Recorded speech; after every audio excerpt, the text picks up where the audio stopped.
of the number space.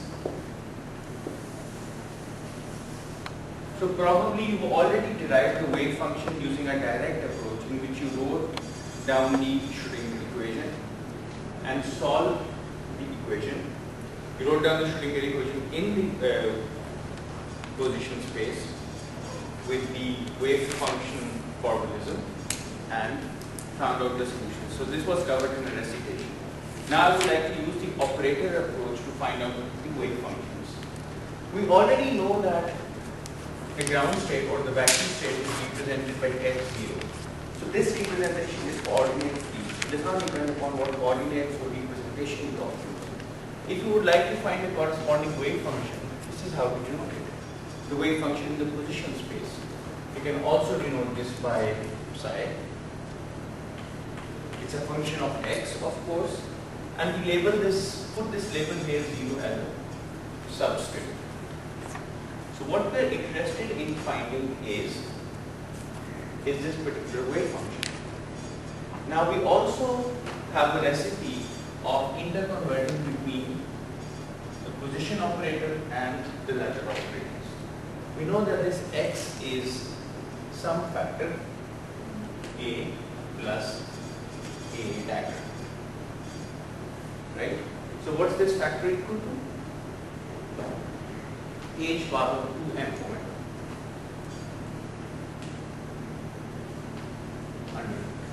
Likewise, the momentum operator is given by minus iota m omega h bar over 2 under root a minus e dash.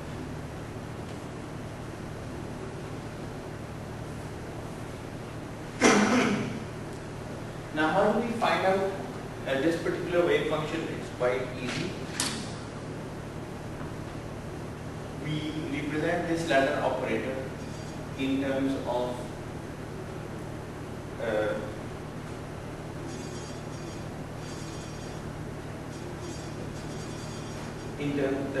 we represent this position operator in terms of the ladder operators. All right. Now, there's an easy way to do that.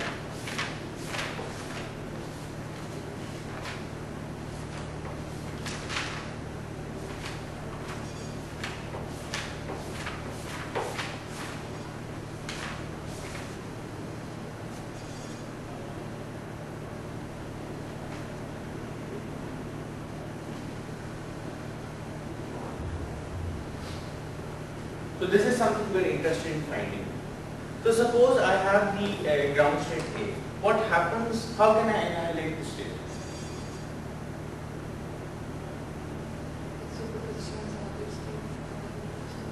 So if I would like to annihilate the state, make it go to 0, what kind of operator needs to act on it? Which state? Which operator? Sorry? The lowering operator A. This would make the state go to 0. Now I know that the recipe for A is defined as x plus iota n omega p n omega. What's the definition of the x operator?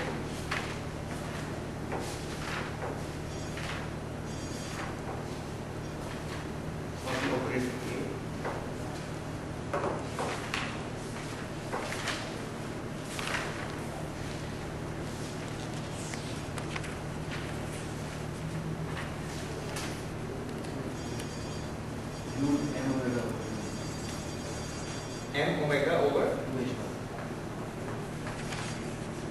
Alright. So this is the definition of our lowering operator.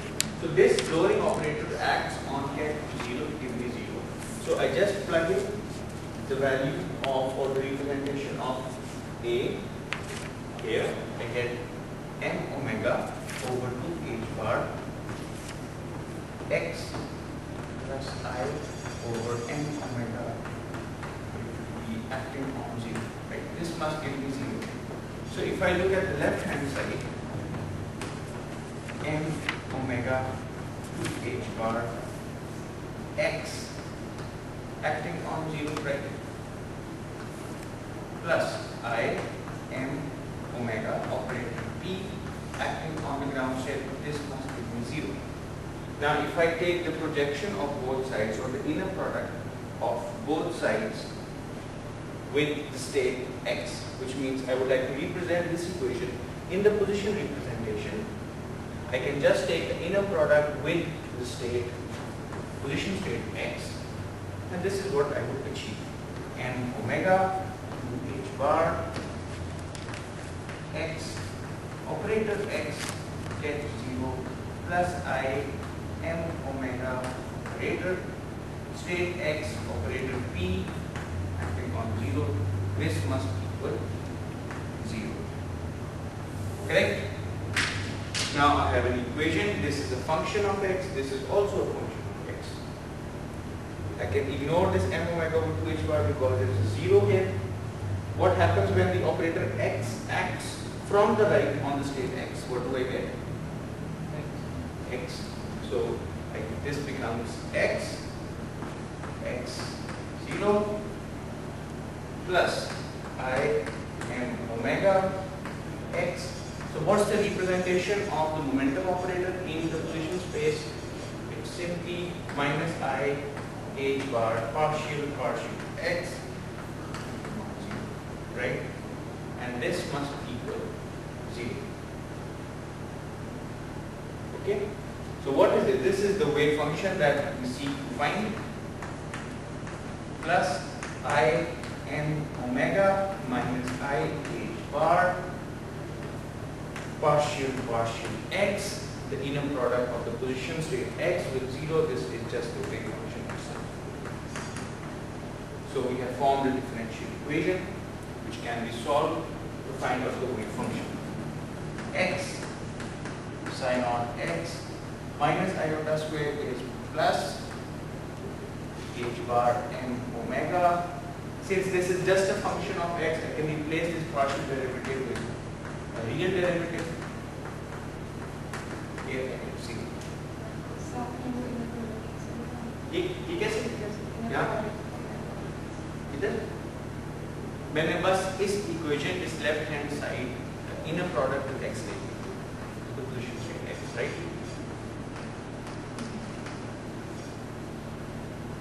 ठीक है? इस वाले step में तो कोई मसला नहीं है ना? I'm just written the position, the momentum operator p in the position space. Since this is a bra, this is permeable, I can take this, move this sideways. This bra connects to this gap, and the derivative goes outside. Because this is just the rule of the quantum state. Now, this is a differential equation that I can easily solve. H bar m omega d by dx partial naught x is minus x psi naught x d psi naught x psi naught x is minus h bar x m omega. So I take the integral of both sides. This turns out to be natural log psi naught x minus h bar x squared m omega divided by 2 plus some constant. Or I can also express this in the following form: psi naught x is some constant, let's call it c naught e raised to power minus h bar x squared over 2m omega.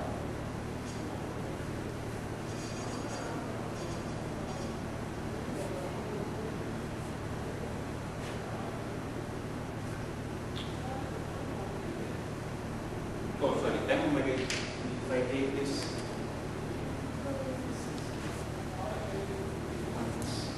m omega x over h bar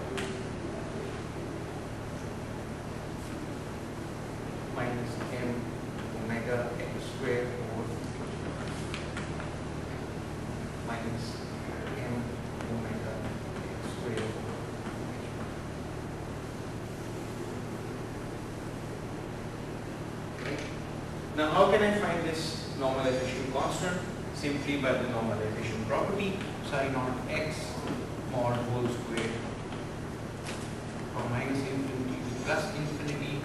This must give me 1. This is c naught square e minus m omega x squared over h bar. Okay, this must equal 1 dx from minus infinity plus infinity. Now I use the standard integral e raised to minus ax squared dx, where x goes from minus infinity to plus infinity is pi over a under root. This is a standard Gaussian integral. So if I use this property, 1 equals c naught modulus squared pi over this a, which is minus ax squared by n omega h bar.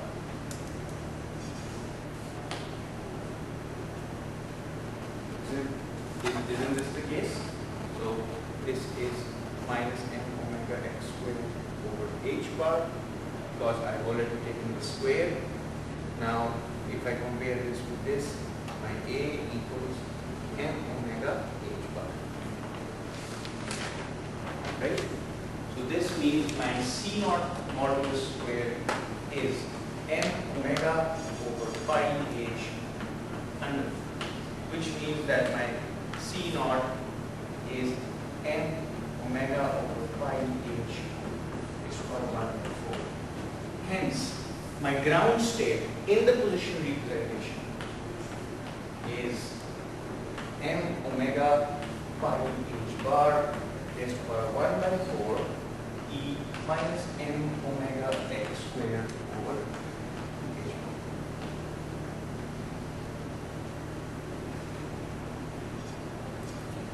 Now to plot this wave function, so if I have a harmonic oscillator which is in the ground state, which means it's in the get zero state, this is my x-axis. I would like to plot this wave function. What will the wave function look like? What is this wave function?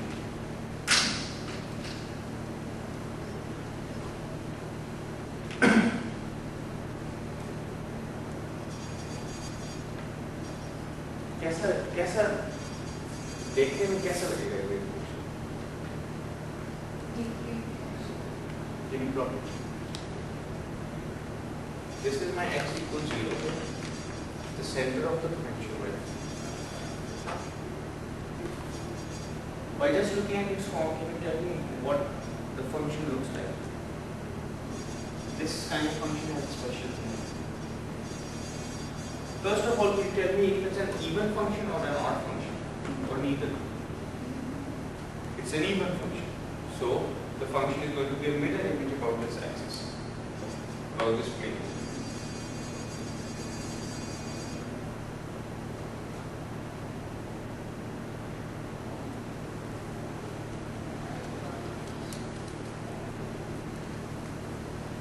X positive है, X negative है, किस तरह का? And what about negative axis?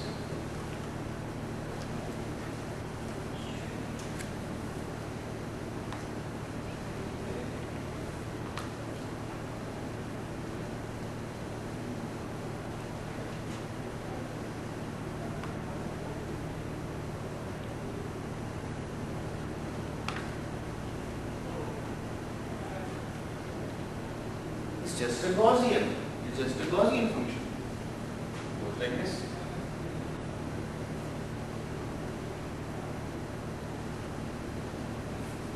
It's just a Gaussian function.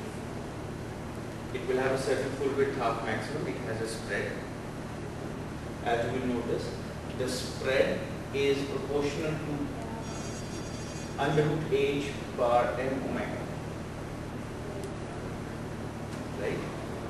It's not a Dirac delta function, so there is a probability of finding the particle anywhere along x.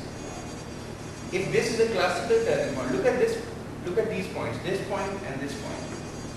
At this point, the energy of the the energy of the particle, which is h bar omega over 2, right?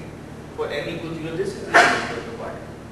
At this point and at this point, the energy equals the potential energy of m omega squared x. And let's call these points the critical points. At these points, the energy equals the potential energy. Therefore, at x greater than xc and x smaller than xc, the potential energy is higher than the total energy of the system. So these regions which I plotted as shaded here are classically forbidden regions. But the wave function extends into these classically forbidden regions. This is not what to observe for an infinite well. In an infinite well, the wave function does not extend beyond the boundaries of the well because it's an infinite well. However, for a harmonic oscillator, even if it's in the ground state, there is a finite probability that could be really small, and it depends upon the mass and the frequency, probability of finding the particle in the classically forbidden regions. So the harmonic oscillator's ground state, when represented in the position representation, is a Gaussian. It extends beyond the classically forbidden regions, that is beyond the turning points, and it's an even function. Likewise, we can find the wave functions for higher states,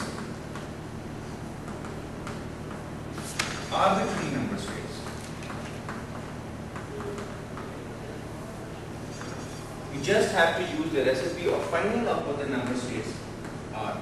So this get n is obtained from successive operation of the raising operator on the ground state. So if I apply a dagger on the ground state n times and put in a certain normalization constant, I will obtain the wave function. I will obtain the state for higher numbers. I will obtain the higher number state, right? So what I am interested in is finding the position representation of this number state. Right? I found the position representation of the ground state, which turns out to be a Gaussian. I want to find the position representation of the higher order states. Now here we found this wave function using purely an operator approach. We have not solved the Schrödinger equation. That's something we learned about in the recitation. Here we use a purely operator approach. We constructed a differential equation for the ground state, solved that equation, and found out that we obtained a Gaussian state. Okay. Now what we are interested in is finding out the position representation of the higher order states. So simply, in other words, we are interested in finding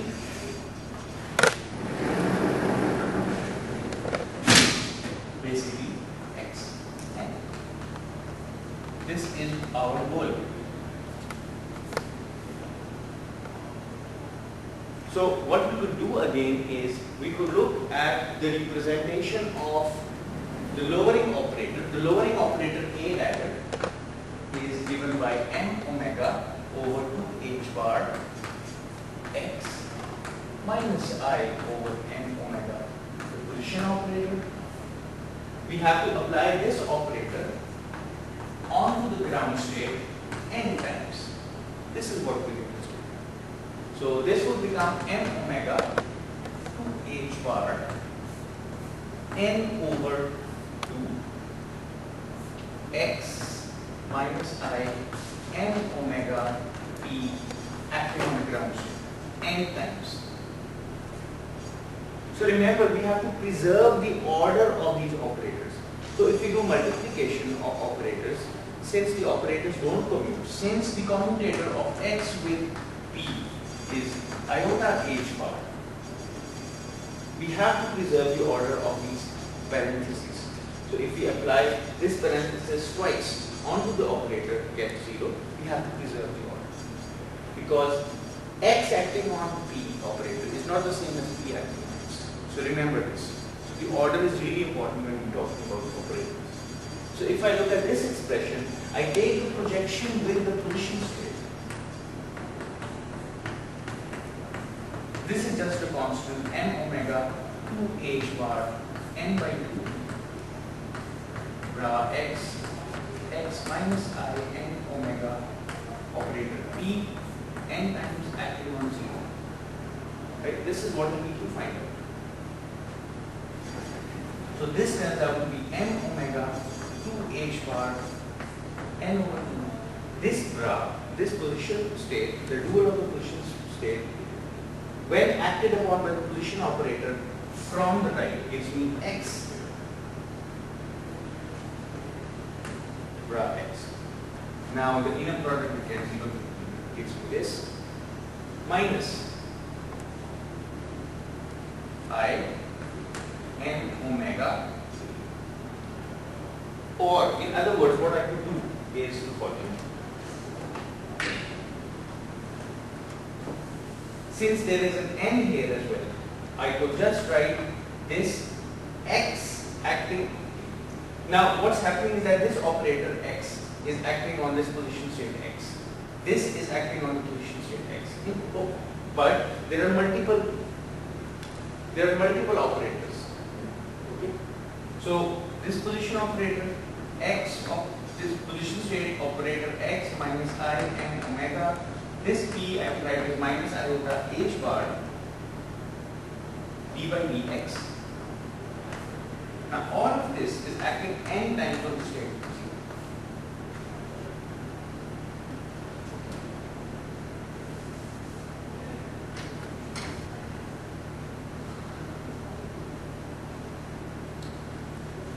Now since this is a bra, this is the dual of a vector space, this can immediately move to the proximity of this n, and we give you the wave function. Likewise, this can immediately move, it can cross this operator and can immediately move here. So at the end what I will have is m omega over 2 h bar n by 2. Now when this operator acts on bra x from the right, it gives me x. This minus iota multiplies with minus iota to give me plus 1 over m omega. There is an h bar here. I replace this partial derivative by a real derivative, take the nth power, and this bra has just moved to the right, because this bra can move to the right. It's porous, this is porous for the bra, and I'm left with the wave function here. But what is this? This is simply the wave function in the ground state. So I can write m omega 2 h bar and n by 2 here. From the ground state I obtain this factor m omega over pi h bar raised to power 1 by 4 x plus h bar m omega d by dx nth power e raised to power minus m omega x squared over 2h bar. So this is the wave function for the n number state.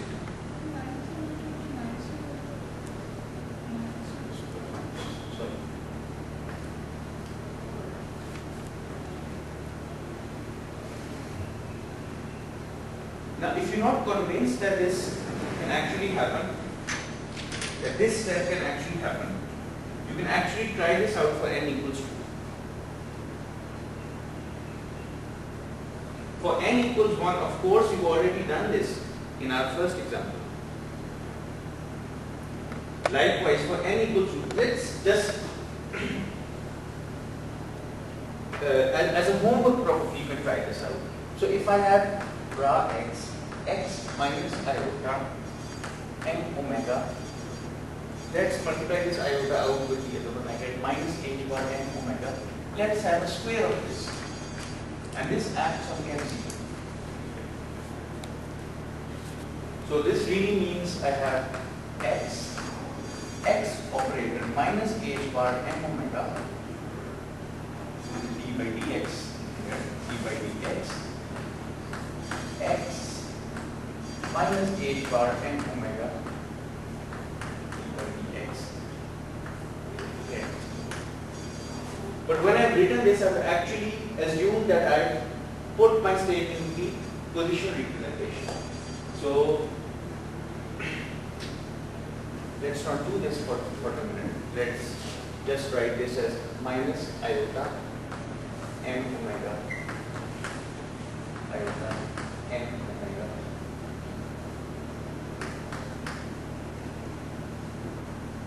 So this object here becomes x operator twice minus I m omega x e minus I m omega e x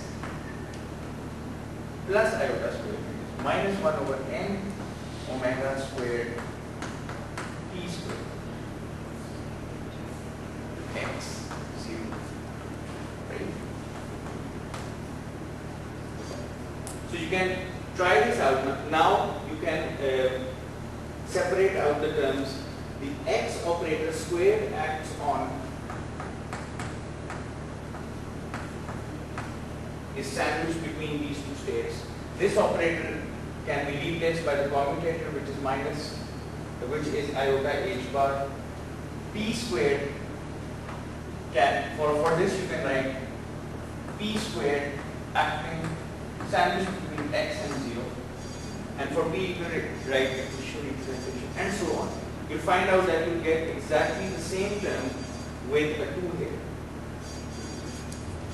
So what we've basically done here is we've used the position representation and the operator approach to find out what the wave functions are. Now this is an exact relationship.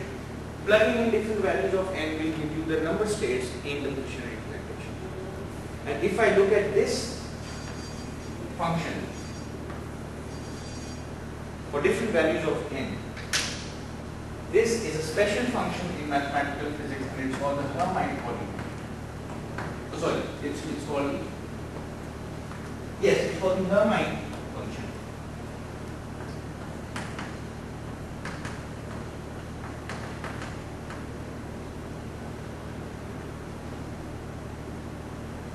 Or the Hermite polynomial. And this is something that you can derive from first principles using the Schrödinger equation as well. Now if I plot the Hermite function for different values of n, this is the Hermite polynomial for n equals 0. It's just a Gaussian function. For the next state, for the ket1 state, if I plot the Hermite polynomial, it will have a form that looks like this.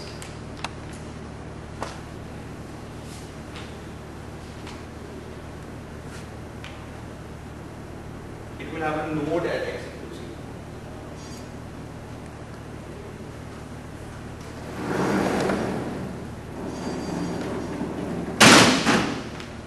So this is the first Hermite polynomial. It's Gaussian. The second Hermite polynomial looks like this. It has a node at x equals 0. This is x equals 0. The next Hermite polynomial looks something like this.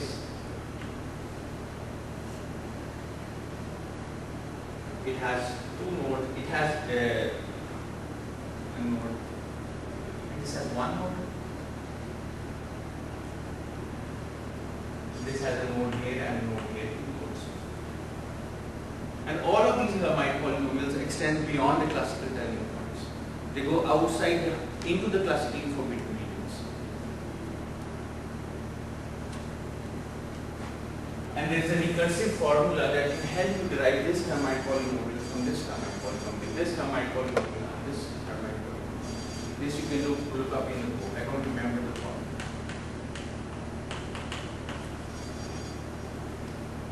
Alright, I will show you these wave functions in a simulation as well.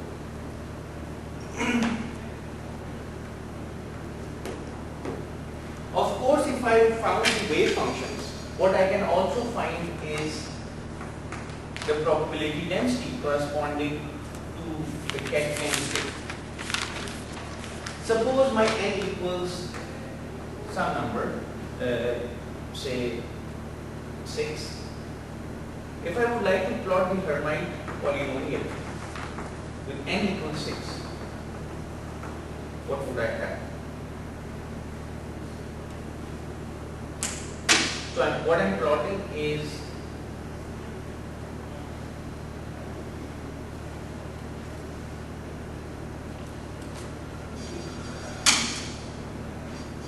the probability density for 1, 2, 3, 4, n equals 4. N equals 4 state. That is, I have the number state at 4. I am projecting this onto the position space and plotting the probability density. Okay, so I take the Hermite polynomial and find out its modulus square. This is the kind of function that I will obtain. I can have higher nodes, higher oscillations as well. So I can get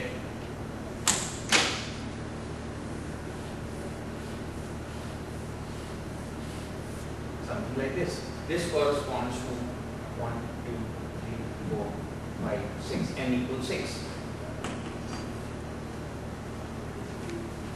So I can get a higher and higher oscillatory pattern. Now this point, if I make this the x-axis, this is x equals 0. This is a classical turning point. This is another classical turning point. At these points, the energy equals the potential energy. So anything beyond this is a classically forbidden region. All of these probability densities are non-zero beyond the classically forbidden region. Now what happens for a classical particle? For a classical particle, of course we do not see probability densities like this. However, if we take n to be extremely large, n goes to infinity, these oscillations become finer and finer in the position space because the number of nodes keeps on increasing. In fact, you can easily find out the number of nodes. If n equals 1, you do not find, if n equals 0, you don't find any nodes, you just have the Khwarizmi function. For n equals 1, what you could do is you could simply put this equal to 1. If you put this equal to 1, you have x minus h bar m omega d by dx of the exponent which involves an x squared. So you will get a 2x term here. You will solve this, it will be a linear equation in x's. You will get one solution. So you will get one node. So for the first polynomial, the h1 polynomial or the ket 1 state, you will get one node. Here you see one node here. So depending upon the value of n, the number of nodes is going to be the same as the value of n. So if you keep on increasing n, the oscillatory character keeps on increasing. So for higher values of n, you get many oscillations.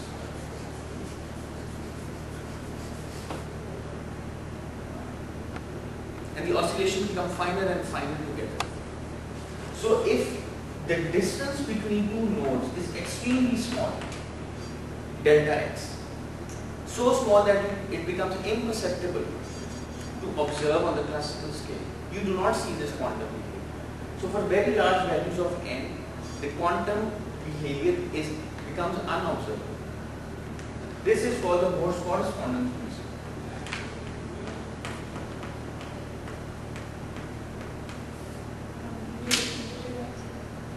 So for large values of n, the oscillatory character becomes so prominent that the distance between the nodes becomes so small that you cannot find these oscillations. What you will observe is an average behavior.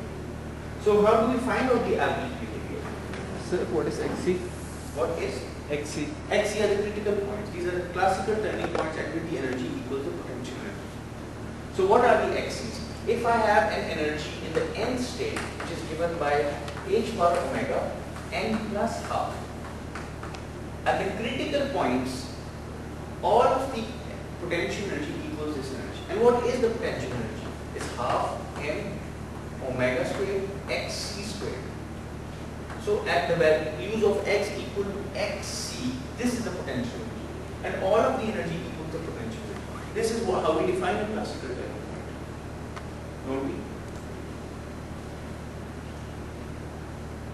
So one can find out what the classical turning points are. The classical turning points are nothing but a solution of this equation. Xc squared is h bar omega n plus half into 2 over n omega squared. 2h bar n omega n plus half and plus minus. These are the classical turning points. Okay? So the classical turning points of course will change with the value of n. If I draw the harmonic oscillator potential, the classical turning points for small n would be here. The classical turning points for larger values of n would be here. For even larger values of n it would be here. For even larger values of n it would be here. So the classical points keep on changing with the value of n. Higher the value of n, higher the classical points, although it's not a linear relationship. So the wave function can be significant over larger distances if the value of n is higher, for higher number states, for higher form states. Now what I would need to know, if this was a truly classical particle that was confined in a harmonic potential, in a parabolic potential, I would like to find out the probability of where I can look at the particle. Suppose the energy of the particle, the classical energy of its particle is En. So what I would really like to find out is, if I have this curve, I would like to find out the classical probability distribution of where I can find a particle. Alright, that's what I am interested in finding out. Now at the classical turning points, what's the kinetic energy? Plus 0. The potential energy is high. So it moves, the particle moves really slowly here. It moves slow here and it moves slow here. So it spends most of its time here, near the classical turning points. Okay. Here the potential energy is minimum. That's what happens for a parabolic potential. But the kinetic energy is maximum. So it moves really fast when it approaches this point. Just like the pendulum, when it approaches the equilibrium position, it moves really fast. So there is really small probability of finding the particle here. If I would like to find out the probability, the classical probability of finding the particle in a region dx, this dx will really depend upon x. Where am I inside this potential? Okay? So this probability will be given by it will be inversely proportional to the speed of the particle, which is a function of x. Correct? So this will be proportional to dx over d. Correct? Will be the speed of the classical speed of the particle. Now what is v? Half mv squared plus half m omega squared x squared. This is the total classical energy of the particle. Suppose that classical energy of the particle is En. It's h bar omega n plus half. From this I can find out the value of v squared.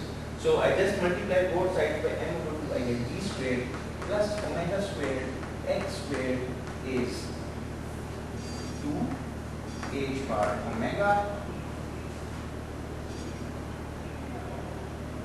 over n plus half.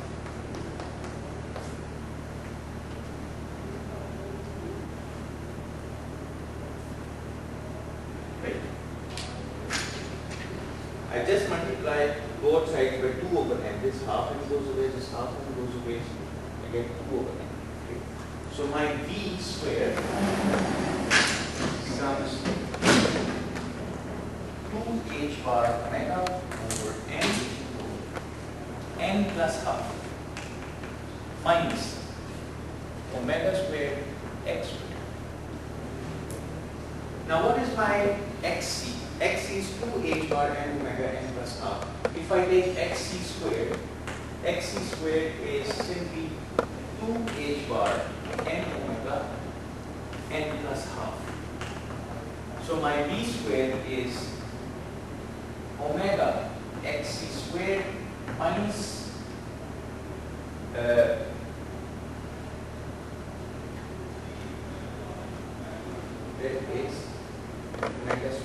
x square.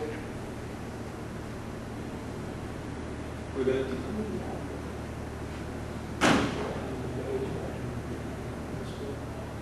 square. Sir, the PD जो है rather with the probability density function or the probability function?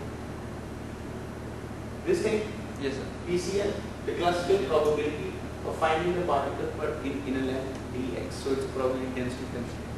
Okay, I have made some mistake here. So this is the total energy h bar n plus half. It's half m omega square xc square, right? So xc square turns out to be 2h bar n omega square. We get 2h bar n omega. 2h bar n omega is xc square. So v square is half and v square plus n omega square h bar n half. So v square is omega square x square 2h bar. This v square 2h bar omega over n plus half minus omega square x square.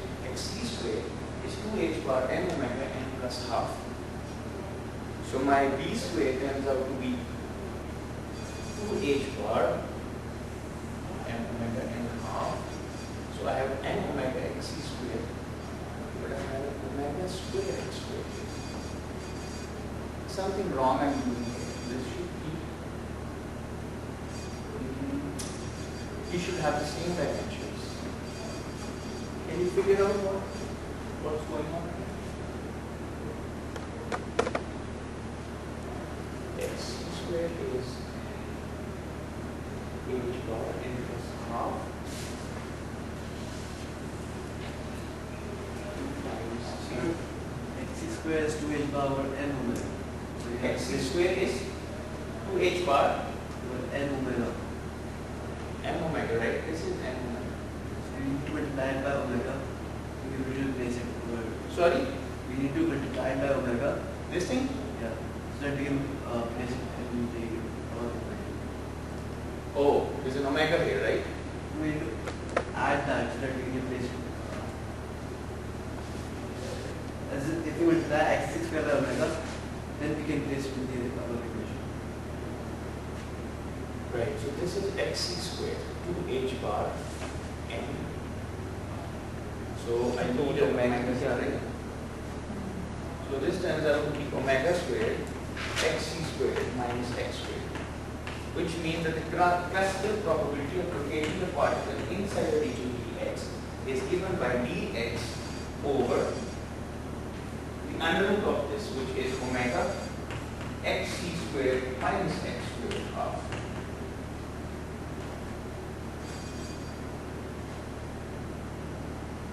Okay.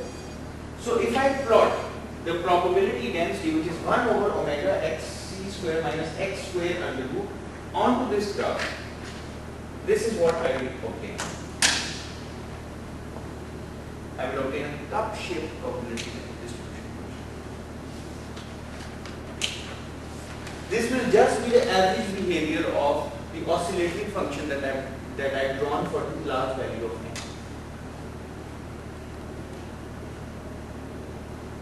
So in the limit of n equals goes to infinity, I get the correspondence principle, which states that the probability density function for a classical particle is representing the average behavior of the quantum particle.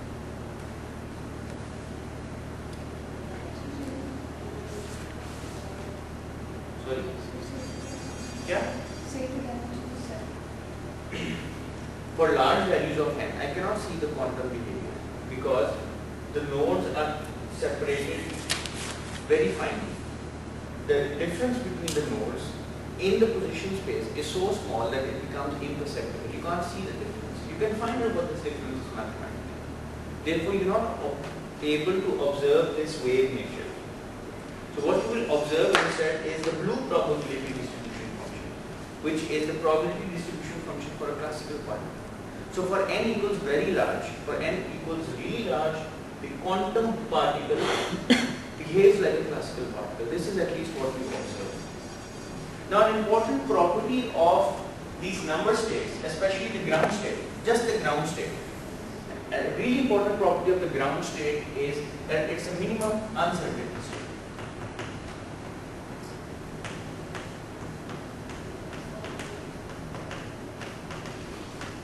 Now this is something really important.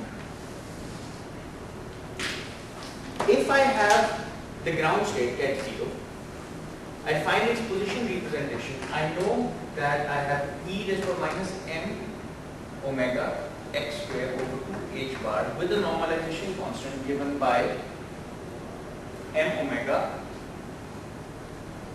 2 h bar.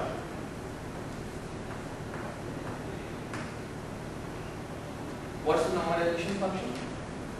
M omega pi h bar 1 over 2, right? So this is the ground state wave function. It's a Gaussian. Now this Gaussian wave function will have a certain uncertainty to position of the point. This is something we would like to find out. So what we are interested in is finding out delta x and delta p. And we know that by virtue of the uncertainty principle, delta x into delta p must be greater than or equal to h bar omega. If this equality is satisfied, we label this as a minimum uncertainty state. So Gaussian के लिए तो equals to h over 2 होगा. हाँ, तो Gaussian के लिए equal होगा, बिल्कुल होगा. तो हम इसको प्रूव भी करना है, ठीक है? इसका प्रूफ तो निहायत आसान है.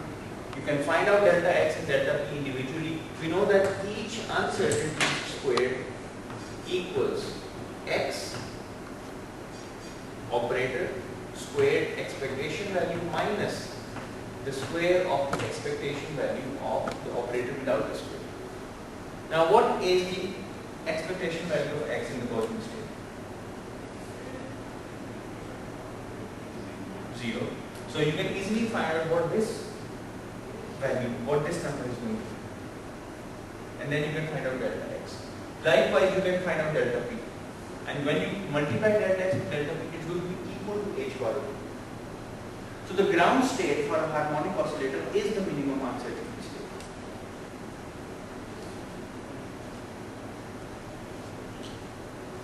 Alright? So I don't want to do this calculation, but this is something that's really important. Now, we can also find out the uncertainties for arbitrary number states, for arbitrary Fock states. This is something that you should be able to do as an exercise.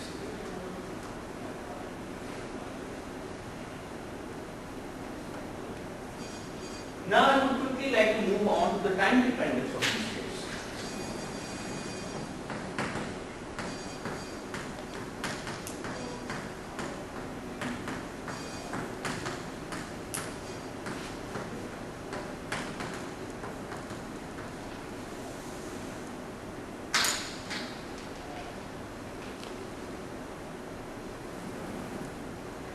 Now, the number states at n, how will they evolve with time? How will they evolve with time?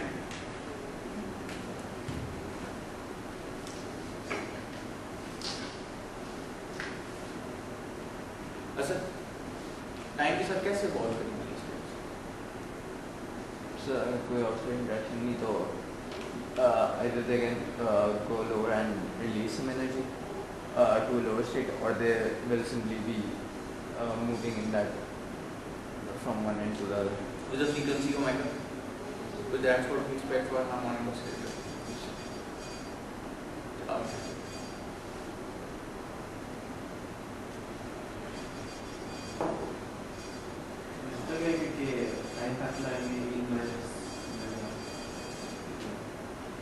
We have to look at the time evolution of these number states. So we need to know what the Hamiltonian is. There is no external interaction. What's the Hamiltonian? Sir, what's going to happen to these states with time? They will not evolve because our Hamiltonian is simply h bar omega, the number operator plus half. Now the eigenstates of the number operator are simply the Fock states. Right? Hence, the number states are eigenstates of the Hamiltonian and they will not evolve with time. So the number states are stationary states. They can pick up global phase factor, that's inconsequential, but they will not evolve with time. So if I have a harmonic oscillator and I prepare the ground state, which is just a Gaussian, if I look at its probability, if I look at the wave function and I look at the expectation value of x, right, it's not going to change with time because the state is not evolving. So this wave function or the probability density function is not going to change with time. It's a constant of time because the state is not evolving at all. So what is oscillating in the harmonic oscillator? There is no oscillation, even though we have specified the frequency. There is really no oscillation. If we prepare these number states, since they are eigenstates of the Hamiltonian, they are stationary states and they will not change with time. So these quantum states have nothing to do with the classical concept of frequency omega. It's just that the separation between these two states is h bar omega. So if you prepare a number state, it's not going to change with time. The Hamiltonian is what we write here. The Hamiltonian is the number states are eigenstates of the Hamiltonian. Okay, so this is a point that you really need to be clear about. However, if we have superpositions of number states, they are not eigenstates of the Hamiltonian, therefore they will evolve with time. For example, let's create a superposition of two states. Just a second, they will be moving on the x-axis. Why? No. Sir, the average x. What is moving with the x-axis? Sir, on the x, the position might change. No. The state is not going to change with time. The state cannot change with time because it's an eigenstate of the Hamiltonian. So whatever Gaussian function we're going to look at, if you change the time keeps on clicking, this wave function is going to remain the same. So it's not going to oscillate. So these number states are not classical states. These are something really quantum, and that's why it's very difficult to prepare these states. And once they are prepared, they're really fragile. They can decohere very easily. Because it's very difficult to have a Hamiltonian that is precisely this of this form. Okay, so the number states are eigenstates. They are stationary states. They do not evolve with time. However, if we have superposition, suppose we have a superposition of two states. Our initial quantum state is given by Cn ket n plus an adjacent state Cn plus 1 ket n plus 1. This will indeed evolve with time. And we can find out how the state will change with time. Simply E minus I h bar T over h bar omega Cn ket n plus Cn plus 1 ket n plus 1 minus I h bar. The Hamiltonian is h bar omega, the number operator n plus half T over h bar acting on Cn ket n plus Cn plus 1 n plus 1. I can just take this E minus I omega t factor outside over 2 E minus I h bar omega n operator T h bar acting on Cn ket n plus Cn plus 1 n plus 1. Okay. So this is just a global phase factor. It's inconsequential. So I obtain E minus I omega t over 2. Now when this operator acts on this, since this state is an eigenstate of the number operator, I just obtain E minus I n omega t Cn ket n plus E minus I n plus 1 omega t Cn plus 1 ket n. I obtain E is for minus I omega t over 2 E minus I n omega t Cn ket n plus E minus I omega t Cn plus 1 ket n plus 1. So I will obtain Rabi oscillations between the adjacent states with the frequency omega. This is what the role of omega is. It tells you the energy separation between two adjacent levels in the harmonic oscillator. It tells you the frequency of the Rabi oscillations between two adjacent levels in the harmonic oscillator. So I have to prepare a superposition state to actually observe oscillations. And the superposition state is not an ideal state of the Hamiltonian.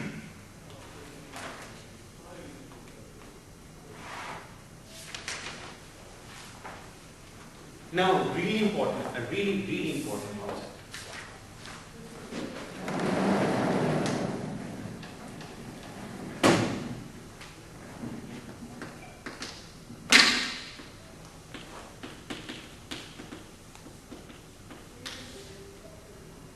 And that is the concept of coherent states. Suppose I have a classical pendulum. Of course, it's a harmonic oscillator. It is oscillating with a frequency omega naught. It has a certain time period. Now, this is a classical object. Now, can we describe this classical object in quantum terms, in terms of the harmonic oscillator we will be discussing? We know that the number states don't qualify as classical descriptions of classical objects. So, is there some quantum state that we can write that represents this classical object? If I have a free particle, a wave packet, which is described by a Gaussian wave function, as time progresses, and if this particle is propagating in space, what happens to its wave function? Its wave function disperses. So with time, as this particle moves on, its wave function spreads out. And this you can find out by writing this wave function in the momentum representation and seeing how it changes with time. So a free particle propagating in space disperses with time. This Gaussian wave function does remain Gaussian, however, it spreads out. This is the phenomenon of dispersion. However, if you have this classical particle, which is in a frictionless environment, there is no air resistance, and there is no friction here at the support between the thread and the ceiling, is going to keep on oscillating with the frequency omega naught. Likewise, if I have a laser, a pure clean laser in which there is no noise, and it is producing monochromatic radiation of a frequency omega naught, I would like to describe this radiation, which is classical. This is something you observe in the classical world through a description of the quantum harmonic oscillator that we will be discussing. So how do I describe these clean, perfect, classical oscillators, which are classical in nature, but we would like to describe them using the quantum harmonic oscillator states that we've derived. Of course, we cannot use the number states because they don't represent classical objects. These are stationary states, whereas these objects are indeed oscillating with a characteristic frequency. Right. So we need to pick up a particular superposition of number states, because the number states are eigenstates of the Hamiltonian and they form a basis. The number states, of course, are orthogonal, which means that the inner product of two states is the Kronecker delta mn. It's one only when n equals n. They are orthogonal states. So they form a basis. So the infinite dimensional Hilbert space can be completely described in terms of these number states. So what we need to do is we need to pick up some superposition, some suitable superposition of the number states from 0 to infinity. Right? This new state, get alpha, is a coherent state. But in order to do that, we have to find out the suitable values of Cns. We know that any quantum state can be represented as a superposition with a particular choice of Cns. So we need to find out what the values of Cns are required to make this state alpha a good representative of the classical object. Such a state is called a coherent state. But a coherent state is really an eigenstate of the lowering operator. And we'll show you, and I'll describe you how. So if I have the lowering operator acting on the coherent state, which is this state, with particular values of Cns, I will get the coherent state back with a particular eigenvalue alpha, where alpha is a complex number.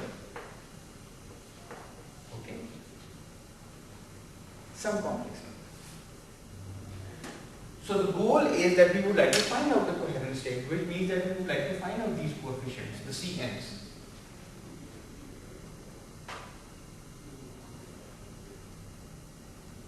Okay, so let's take this state and let's have the lowering operator act on this state.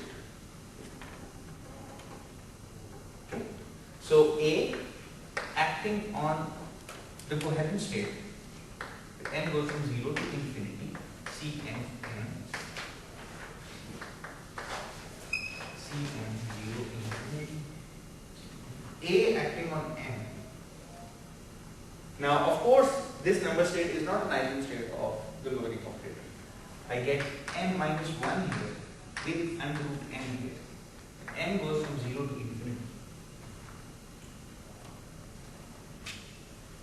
Okay.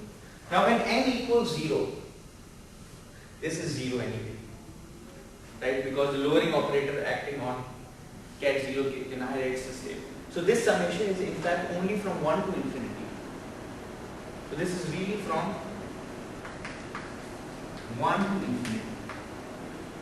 Cn n minus 1.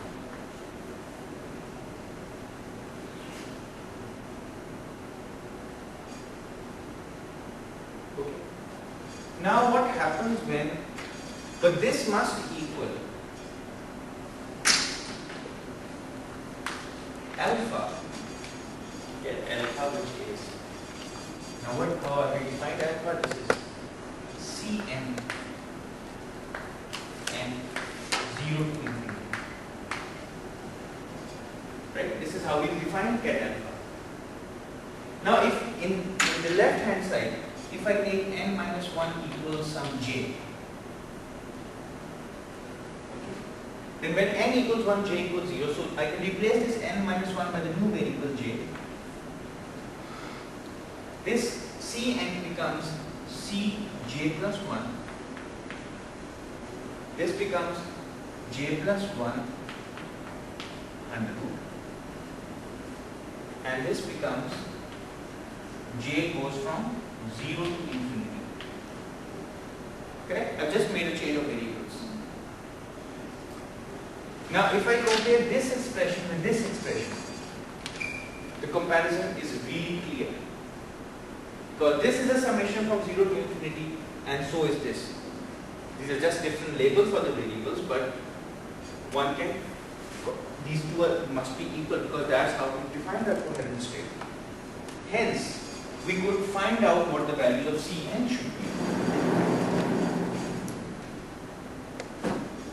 What a comparison of these states reveals is that alpha Cn must equal Cn plus 1 n plus 1 under root for all values of n. Correct? This means that Cn plus 1 must equal alpha Cn n plus 1. For example, let's fix. What will be the value of alpha? Alpha is some complex number. Some complex number. So you can have different coherent states. You put in a complex number here. You can have different coherent states. Different possibilities of coherent states. Okay. So you can have the complete field of complex numbers.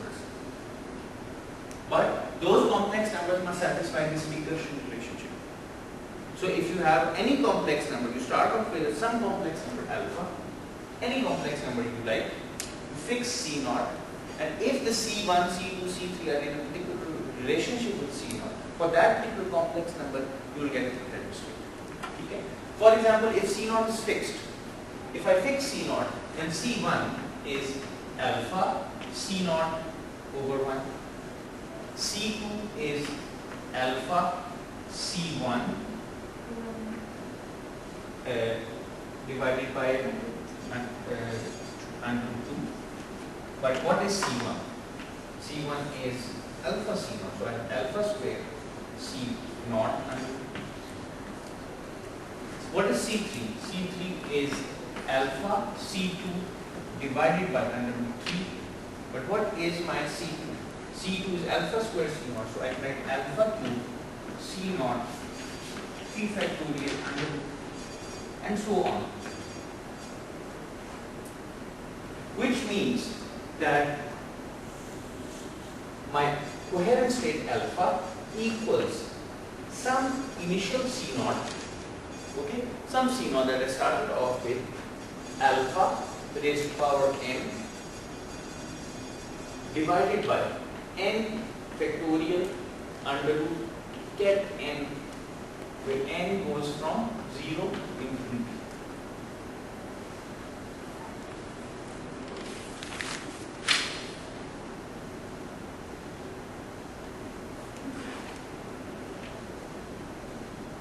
Correct? Does that make sense? So my coherent state, this is a coherent state for a particular value of alpha, which is a complex number, is a superposition of number states. It's not the number state, it's a superposition of number states which satisfies this property, which is of this form. And it's a superposition of all number states from 0 to infinity, from going from the ground state to infinity. Now how do we find this value of C0?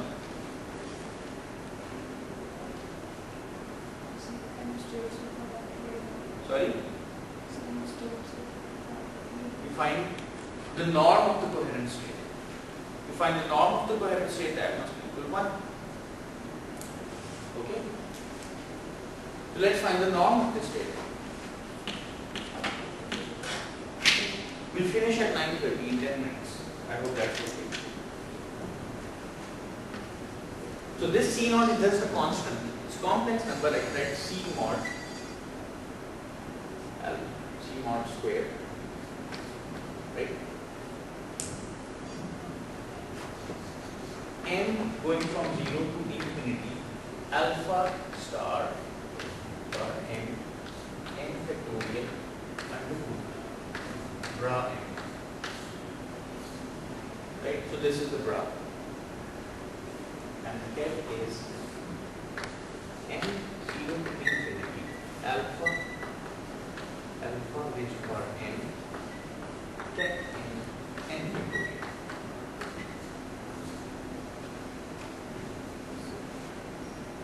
It's not equal to n cut then. Right? So this equals C modulus square. This, the inner product is n equals n.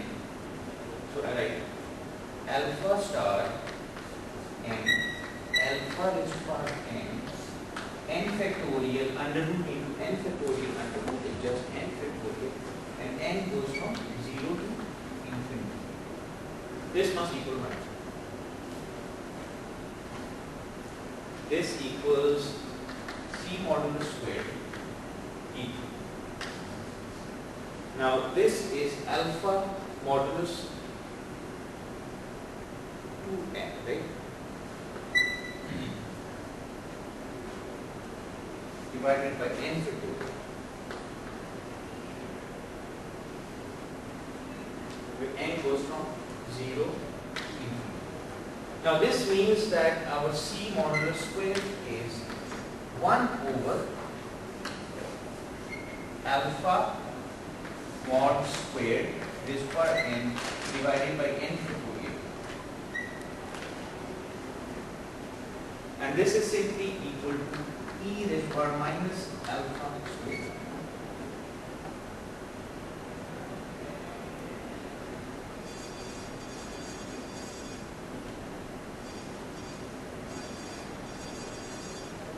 Right? Which means, if I would like to find out C0, one possibility of C0 is e raised to power minus alpha mod square over. I just take the positive square root. I can take the negative square root, it doesn't matter. I can just fix the phase of this C0. Hence, my coherent state alpha, for some value of alpha is e raised to power minus alpha mod square over 2, n goes from 0 to infinity, alpha raised to power n, cat n, n factorial under root.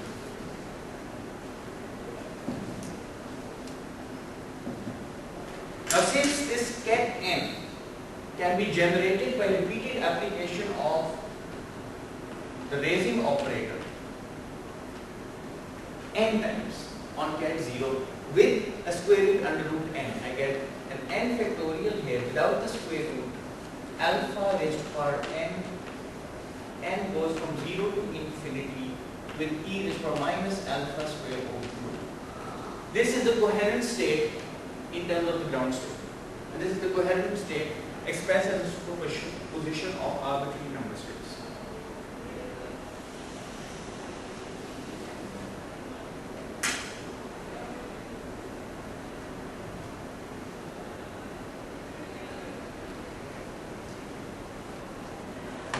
Is it clear up to this point?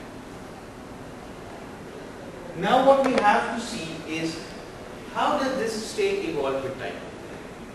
This is an arbitrary coherent state with an arbitrary value of alpha. First of all, is this an eigenstate of the Hamiltonian, or will this state change with time? It's going to change with time. So what I would like to do now in the last 5 minutes is the time evolution of the coherent state.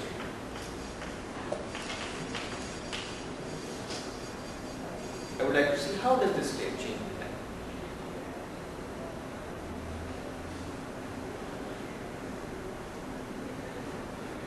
Indeed, it changes with time. The state is not an eigenstate. So if I just want to find out the state at time 0, if starting off with this state, get alpha. This is my initial state. It's going to be e raised to power minus alpha square over 2, e raised to power minus iota, h bar omega over h bar is omega. There's a time factor n plus half acting on alpha raised to power n, cat n factorial under root, n goes from 0 to infinity.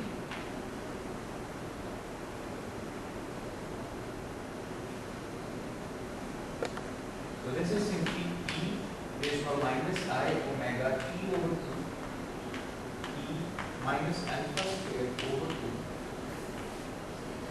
n 0 to infinity, alpha raised to power n. What happens when the numbers operator acts on this thing? I get minus I omega t n, right? Because this is an eigenstate of the number operator. I get minus I omega t n cat n.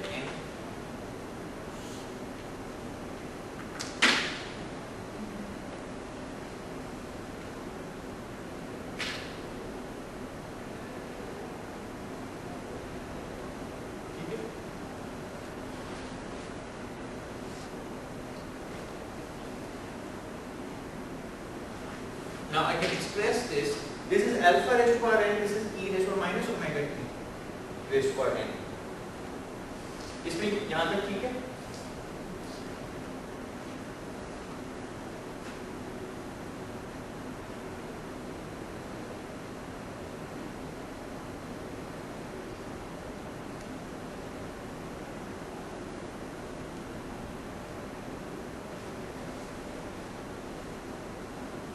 Alright.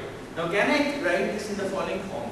E raised to power minus I omega t over 2, e raised to power minus alpha mod square over 2. And what I write here is the following: the summation alpha e minus I omega t raised to power n, right? Cat n divided by n factorial under root. N goes from 0 to infinity. Okay. Now look at this expression. Instead of alpha, now I have alpha into e raised to minus omega t raised to the power n. Here I have alpha mod square. So this alpha mod square is really I can represent this alpha mod square as alpha star alpha, or I can represent this as the complex conjugate of this number alpha star e I omega t into alpha, which is alpha into e minus I omega t. So this number will not change by adding a complex factor to alpha. So if I look at this state, what is this state? Is this a coherent state? Is this state, which I have written in a white box, is this a coherent state? So James, is this a coherent state?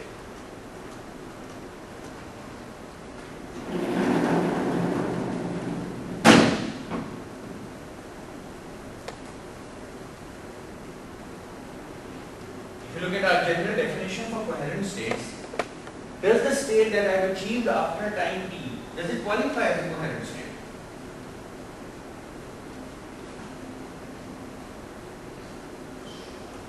Manu, is it a coherent state? My general definition of a coherent state is given here. Alpha is some complex number, and the complex number modulo squared appears in the exponent here. Now this state that I've written, let me write this again. The wave function at time t